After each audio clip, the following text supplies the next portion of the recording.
نحمدہ ونصلی علی رسولہ الکریم اما بعد۔ میرے دوستو، جس بندے کے اندر یہ تین علامات پائی جائیں، سمجھ لے کہ اللہ تبارک و تعالیٰ نے اس کو اپنا خاص بندہ بنا لیا ہے۔ اللہ تبارک و تعالیٰ نے اس کو چن لیا ہے، وہ اللہ کا محبوب ترین بندہ بن چکا ہے۔ اللہ تبارک و تعالیٰ نے اسے اپنے محبوب ترین بندوں کی لسٹ میں شامل فرما لیا ہے۔ وہ تین علامات کون سی ہیں، نشانیاں کون سی ہیں، میں آپ کو بتلاتا ہوں، میری بات کو توجہ سے سنیں۔ کتابوں میں ایک واقعہ لکھا ہے کہ ایک شرابی کبابی آدمی جا رہا تھا، وہ اللہ کا باغی بندہ تھا، اللہ تبارک و تعالیٰ کا نافرمان بندہ تھا، گناہ گار انسان تھا۔ اس نے راستے میں دیکھا کہ ایک کاغذ کا ٹکڑا پڑا ہوا ہے۔ اس نے اس کاغذ کے ٹکڑے کو اٹھایا، اس پہ لکھا ہوا تھا بسم اللہ الرحمن الرحیم، یعنی اللہ تبارک و تعالیٰ کا نام لکھا ہوا تھا۔ اس نے اس کو چوما، آنکھوں سے لگایا، ادب کے ساتھ احترام کے ساتھ اٹھا کے اونچی جگہ پہ رکھ دیا۔ آواز آئی رفعت اسمی رفعناک، میرے بندے تو نے میرے نام کو اٹھا کے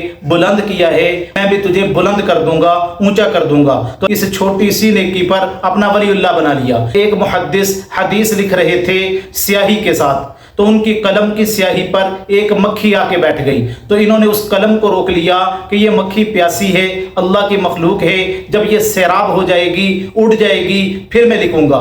تو اتنی دیر تک اس نے قلم کو روکے رکھا جب تک وہ مکھی نے سیاہی پی لی اور وہاں سے اڑ کر چلی گئی۔ اللہ تبارک و تعالیٰ کو ان کی یہ ادا اتنی پسند آئی، یہ نیکی اتنی پسند آئی، اسی نیکی کو بنیاد بنا کر اللہ تبارک و تعالیٰ نے ان محدث کی بخشش اور مغفرت فرما دی۔ تو میرے دوستو، اللہ تبارک و تعالیٰ تو اپنے بندے کو معاف کرنے کے لیے، بخشنے کے لیے، اس کی مغفرت کرنے کے لیے بہانے ڈھونڈتے ہیں۔ تو اب وہ تین نشانیاں کون سی ہیں اگر کسی انسان میں پائی جائیں، وہ اللہ کا محبوب بندہ بن جاتا ہے۔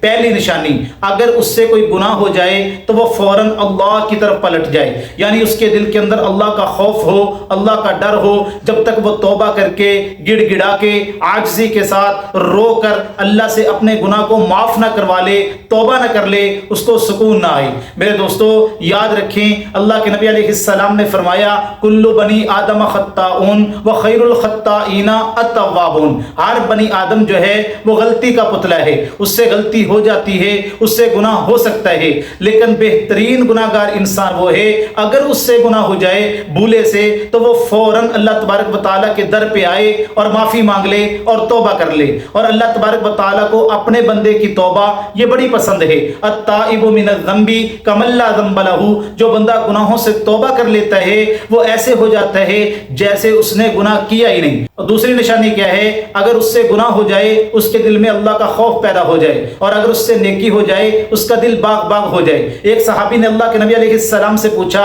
اللہ کے نبی ایمان کی علامت کیا ہے؟ اللہ کے نبی علیہ السلام نے فرمایا اذا سرتک حسنتک وساءتک سیئتک فانت مؤمن، اگر تجھ سے نیکی ہو جائے، تیرا دل خوش ہو جائے، تیرا دل باغ باغ ہو جائے، اور اگر تجھ سے کوئی گناہ ہو جائے تو تیرے دل کے اندر اللہ کا خوف پیدا ہو جائے، اگر تیری یہ کیفیت بن رہی ہے سمجھ لے کہ تو مومن ہے، اللہ نے تیرے دل کے اندر ایمان کو رکھا ہے۔ تیسری علامت یہ ہے، اگر کسی انسان کے اوپر آزمائش آ جائے، امتحان آ جائے، یہ دنیا دار الامتحان ہے، یہاں خوشی بھی آتی ہے، غم بھی آتے ہیں، پریشانیاں بھی آتی ہیں، اچھے حالات بھی آ جاتے ہیں، برے حالات بھی آ جاتے ہیں، لیکن اگر برے حالات آ جائیں، آزمائش آ جائے، امتحان آ جائے، تو وہ بندہ صبر کا دامن نہ چھوڑے، اللہ کی تقدیر، اللہ کی رضا، اللہ کے فیصلوں پر راضی رہے۔ تو جو بندہ مصائب کے اوپر صبر کرتا ہے، اللہ تبارک و تعالیٰ ایسے بندے کو اپنے محبوب ترین بندوں کی لسٹ میں شامل فرما لیتے ہیں۔ تو یہ تین نشانیاں وہ ہیں اگر کسی انسان کے اندر موجود ہیں،